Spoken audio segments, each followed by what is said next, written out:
There are two things with South African receiver of revenue. One is tax evasion. This one is illegal. Don't do it.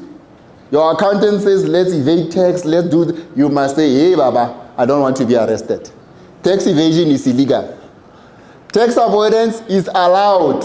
It's the legal way of paying less tax using tax accountant, using tax planners. Tax avoidance is allowed. Tax evasion in your ink, when your accountant says, let's hide this money, don't do it. Do you see Madlanga Commission now? Yes. You'll be arrested. Part of your wealth creation, you must make sure that when you get your money for tax returns, now is July, people receive their money on Friday. Abekola, we want them for CPD. Abeko, they are bowling. It's something's wrong with the mentality of a black person. When they get the money, man, they want to go back to the level of 2,000 rands. Once they get the 50,000 shortfall, Nkosia. You get your VAT returns from your ink, put that money back to the business, reinvest it. You get your tax return from SARS, create an emergency fund for yourself. Put that money aside and start buying shares on Easy Equity, in ABSA and all that. Right? For emergency, for rainy days. Right? When you get your margin, you get promoted, you are no longer a junior psychologist, you are a senior clinical psychologist. That margin, take it and invest it.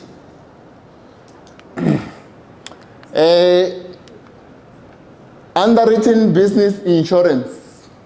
This one, when you go see someone, you must ask him for an underwritten. Right? Underwritten is a good one. That's where they take you to the doctor, they check your comorbidities, they check your high blood, they check all these things.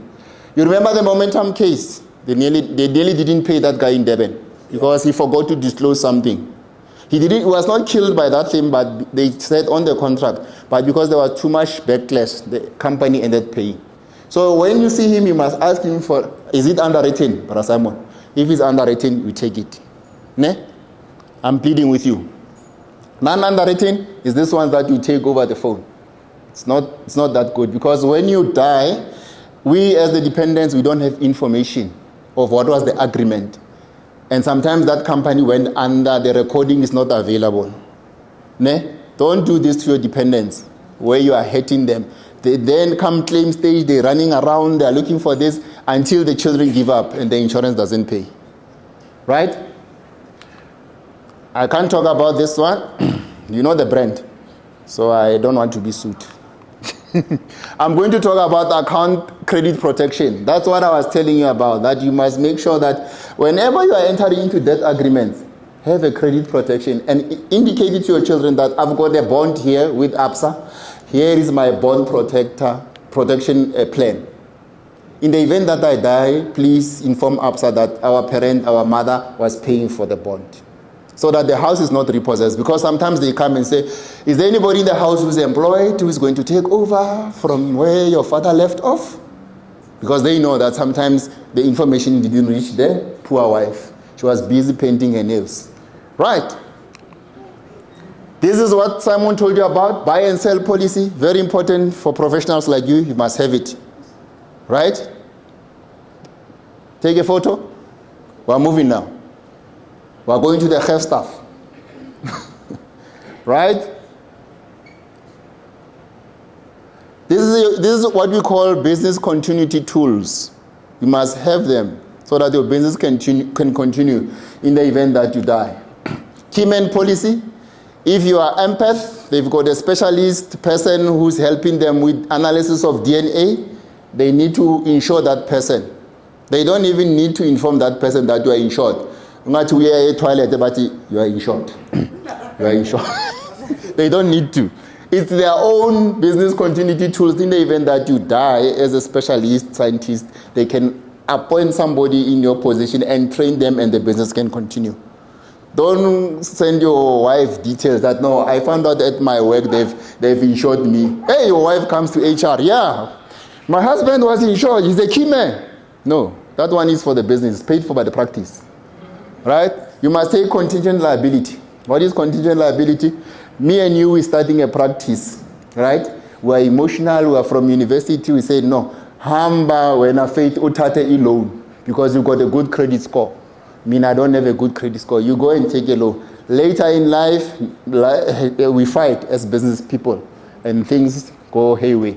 You are left with the debt. So this one helps to alleviate those kind of problems. Contingent liability. It must be paid by the practice, not by you. It must be paid by the ink. Funeral covers. In South Africa, funeral covers have a maximum cap of 100,000. What do you mean by that? We are saying, if me and my siblings have insured my mother with one company, right? And my mother pass on. Me, if I go on Monday, I'll get the whole 100,000. My sister and my younger brother and my sister, when they come on Wednesday and Thursday, because now they are ready and then they want to go shopping, they will find that, no, the maximum life insured was 100,000. Because they were all underwritten by one underwriter. Please, stop this secrecy among yourself as siblings. Talk about these things. Hey, umama mkavare gupi, ubaba mkavare gupi. Stop this secrecy because now you lost all those payments, the claims that the monthly debit orders that you were paying for that because we were not talking as siblings. I got the 100,000. If you think I'll make sure that the funeral goes well,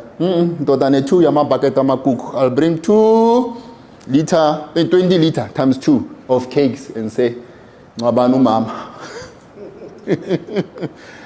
When did our funerals get here?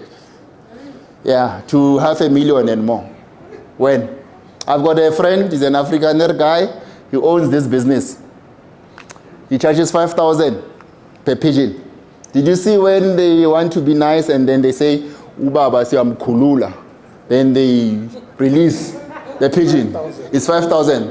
Remember a pigeon you can train. You train it, a pigeon. Remember in the olden days there was no WhatsApp, there was no what. The kings used to communicate using pigeons.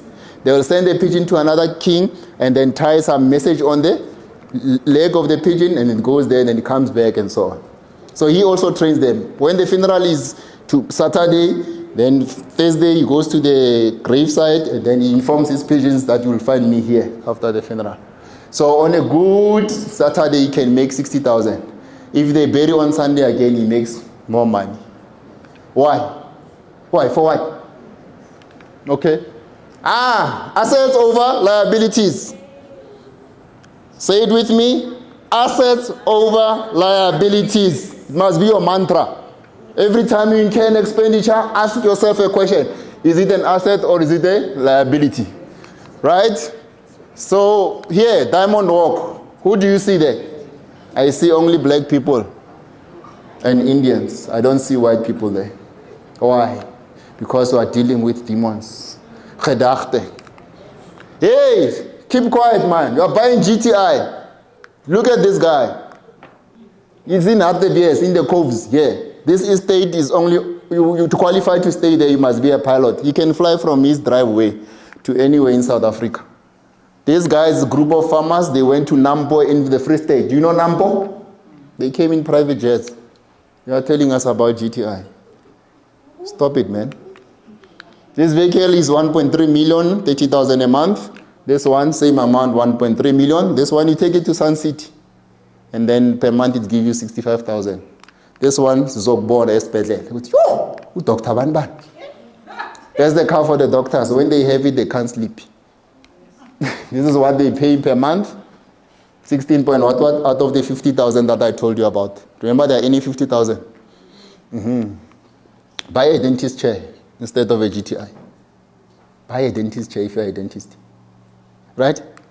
This is what we call medical real estate. When you are a doctor, when you are a social worker, when you are a psychologist, when you see a house, you must see a potential for business.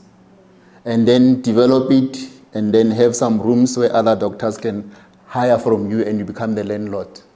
You put a radiographer there, you put a dietitian, you put a physician, you put a GP.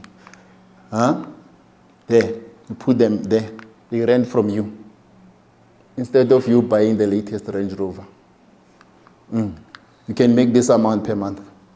A GP must pay more because people who don't want to go to work, they go there every Monday.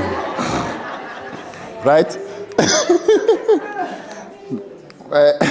There's a group of doctors, they've developed this in Man Lane, right? It's medical real estate. That's what I want you to go into. Here, this is what they get from those guys every month. They're no longer practicing. When are you busy with the ward rounds? Here, this is how much they make per month. This is how much they make per year. In Man Lane, these guys must go there in Man Lane. You're busy with the ward rounds. Some of the businesses that you can invest in, here are they, for medical doctors. You can own a dialysis center. You can own an Unjani clinic. Why can't the nurse have his own clinic?